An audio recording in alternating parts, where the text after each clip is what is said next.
नए सीएम सम्राट चौधरी जाएंगे जेल। सीएम शपथ रद्द होगी। जिस तख्त पर बैठे हैं वो कब डोल जाए ये पता नहीं होता। सियासत में नाम बड़ा हो तो गिर्रे का शोर भी छोटा नहीं होता। कुछ ऐसा ही सियासी तूफान अब बिहार में उठता हुआ नजर आ रहा है, जहां एक के बाद एक ऐसे बड़े आरोप सामने आए हैं जिन्होंने सीधे तौर पर सत्ता के शीर्ष पर बैठे चेहरे यानी कि सम्राट चौधरी की कुर्सी को हिला कर रख दिया है। सवाल अब सिर्फ आरोपों का नहीं बचा है, बल्कि ये है कि क्या आने वाले समय में ये मामला इतना बड़ा बन सकता है कि सम्राट चौधरी की मुख्यमंत्री की कुर्सी तक खतरे में आ जाएगी। ये सवाल उठ रहा है। मर्डर के आरोप, फर्जी डिग्री, उम्र में हेरफेर और कोर्ट तक पहुंचा मामला। ये पूरा विवाद अब बिहार की राजनीति का सबसे बड़ा विस्फोट बन चुका है। जिस तरीके से ये मुद्दा तेजी से उभर रहा है उसने सियासत को पूरी तरीके से गर्म कर कर रख दिया है और हर कोई इस बात को समझने की कोशिश कर रहा है कि आखिर सच्चाई है क्या और इस लड़ाई का अंत कहां जाकर होगा। सबसे बड़ा आरोप जो सामने आया है, जो प्रशांत किशोर ने सीधे सम्राट चौधरी को लेकर लगाया है। प्रशांत किशोर ने सम्राट चौधरी को लेकर बड़ा दाव किया है।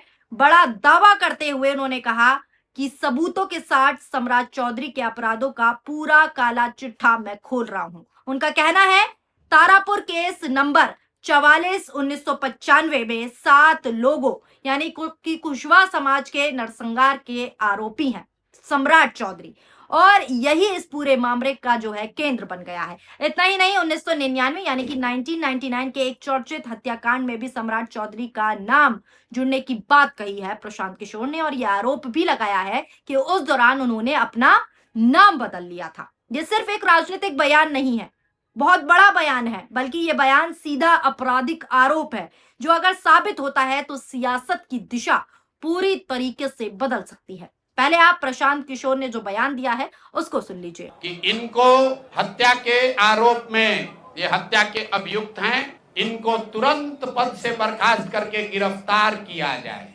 जहां से ये एडमिट कार्ड इशू हुआ है सम्राट चंद्र मौर्य, पिता का नाम Shakuni Chaudhary, date of birth 1/5/81, result fail. ये सुप्रीम कोर्ट का डॉक्यूमेंट है जो सम्राट चौधरी ने जमा किया है, जिसमें ये बताया है कि इनका डेट ऑफ बर्थ 81 है। उसके हिसाब से 95 में चीफ जुडिशियल मजिस्ट्रेट ने नाबालिग होने के नाम पर इनको वहां से राहत दी, क्योंकि 2020 का जो सम्राट चौधरी ने अपना इलेक्शन एफिडेविट दिया है, इसमें अपना उम्र इन्होंने बताया है 51 साल। तो 1995 में इनका उम्र था 26 साल।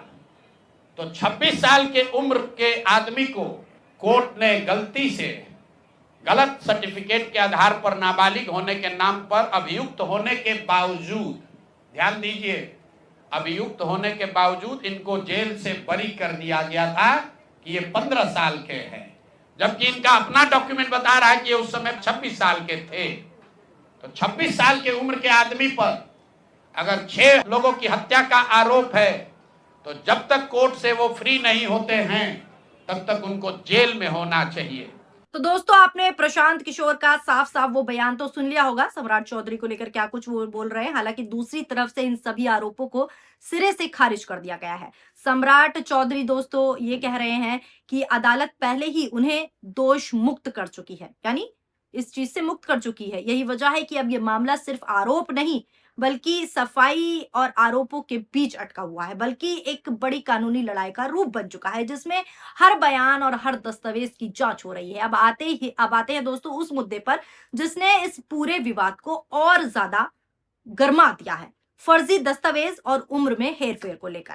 ये बड़ा मुद्दा है क्योंकि प्रशांत किशोर ने आरोप लगाया है कि सम्राट पर 1995 यानी कि 1995 में जेल जाने के बाद खुद को नाबालिग साबित करने के लिए फर्जी मैट्रिक एडमिट कार्ड पेश किया गया, जिसमें जन्मतिथि 1981 यानी कि 1981 दिखाई गई। इसी आधार पर जेल से बाहर आने में मदद मिली, लेकिन बाद में 2020 के चुनाव हलफनामे में उम्र 51 यानी कि 51 वर्ष बताई गई, जिससे 1995 यानी कि 1995 में उम्र 26 साल निकलती है। यानी एक ही व्यक्ति की 2 अलग अलग दस्तावेज में पूरी तरह अलग अलग उम्र दिखाई गई। इतना ही नहीं, यह भी दावा किया गया कि अदालत में खुद को 15 साल का बताया गया था। अब सवाल यहीं पर यह उठता है कि आखिर सच्चाई है क्या और कौन सा दस्तावेज सच्चा है, कौन सा दस्तावेज सही है। यही वो बिंदु है जहां से मामला सिर्फ राजनीतिक नहीं बन जाता, बल्कि कानून और विश्वसनीयता का मुद्दा भी बन जाता है।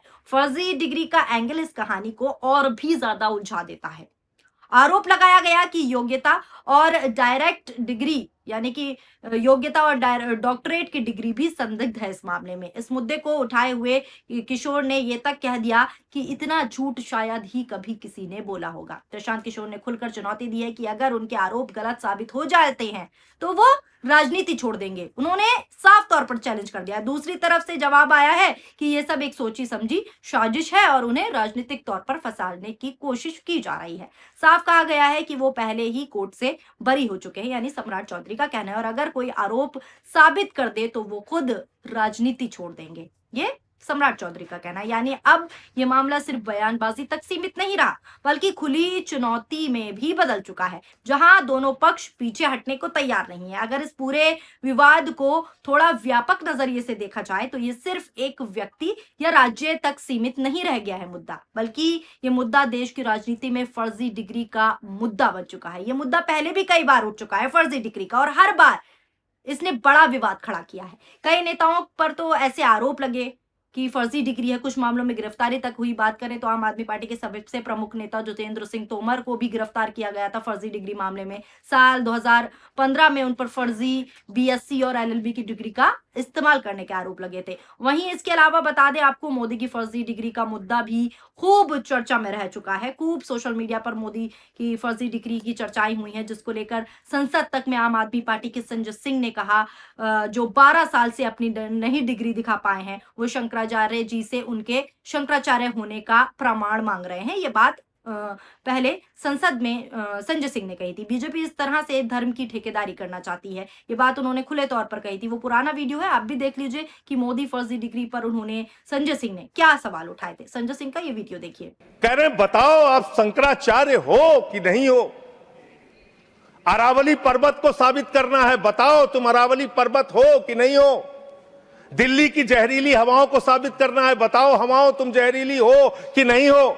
इस देश के मतदाताओं को साबित करना है, बताओ तुम भारत के नागरिक हो कि नहीं हो। और शंकराचार्य जी को साबित करना है, बताओ आप शंकराचार्य हो कि नहीं हो। जो लोग अभी तक 12 साल में अपनी डिग्री नहीं दिखा पाए वो शंकराचार्य से शंकराचार्य होने का प्रमाण मांग रहे हैं। तो दोस्तों, जब चारों ओर मोदी से फर्जी डिग्री को लेकर चर्चाएं होती रही, मोदी को लगा कि फंसते दिखाई दे रहे हैं, तो अमित शाह का एक वीडियो भी वायरल हुआ, जिसमें लोगों ने शेयर करके लिखा, 9 साल पहले अमित शाह जी ने प्रेस कॉन्फ्रेंस करके 2 कागज दिखाकर कहा कि ये प्रधानमंत्री मोदी की डिग्री की कॉपी है। यही बात कोर्ट में हलफनामे समेत कहने से क्यों डर रहे हैं भाजपा वाले? क्या डिग्री नकली है?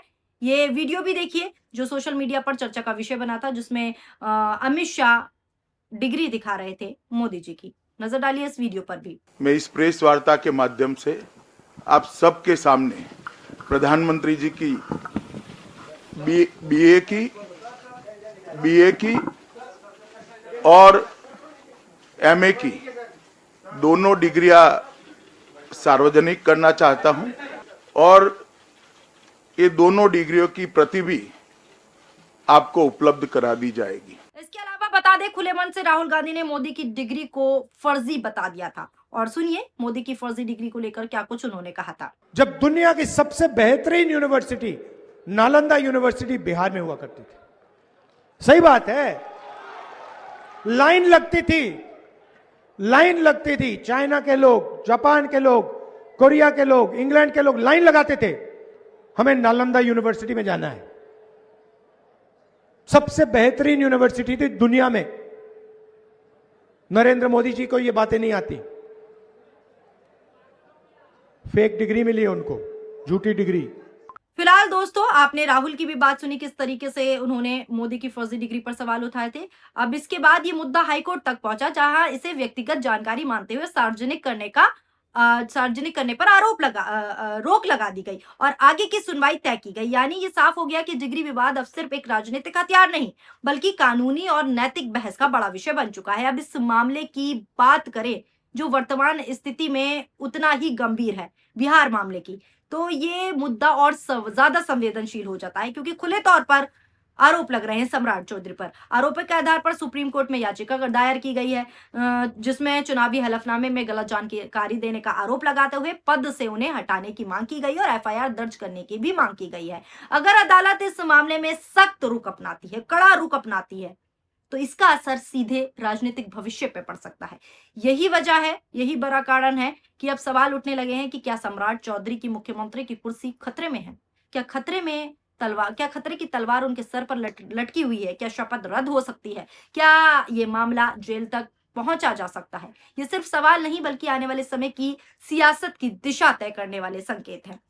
इस पूरे घटनाक्रम ने बिहार की राजनीति को एक ऐसा मोड़ दे दिया है, एक ऐसे मोड़ पर लाकर खड़ा कर दिया जहां हर कदम बेहद महत्वपूर्ण हो गया है। एक तरफ गंभीर आरोप है जिनमें हत्या, फर्जी दस्तावेज और डिग्री जैसे मुद्दे हैं, ये सभी मुद्दे शामिल है, तो दूसरी तरफ सियासी बचाव और कानूनी लड़ाई जारी है। दोनों पक्ष अपनी अपनी बातों पर अड़े हुए हैं और सच्चाई अब अदालत के फैसले पर ही टिकी हुई है। लेकिन इतना जरूर है कि इस विवाद ने सियासत के उस चेहरे को साफ तौर पर सामने लाकर रख दिया है जहां भरोसा, छवि और कानून तीनों एक साथ दांव पर लगे हुए हैं। आने वाले दिनों में यह मामला और ज्यादा गरमाने वाला है, क्योंकि जैसे जैसे जांच होगी, जैसे जैसे इन्वेस्टिगेशन आगे बढ़ेगी, नए तथ्य सामने आ सकते हैं और राजनीतिक गलियारों में बयानबाजी और तेज हो सकती है। जनता भी अब इस पूरे मामले पर अपनी नजर बनाए हुए है, क्योंकि ये सिर्फ एक नेता का मुद्दा नहीं, बल्कि पूरे सिस्टम की विश्वसनीयता से जुड़ा सवाल बनकर खड़ा हो चुका है। फिलहाल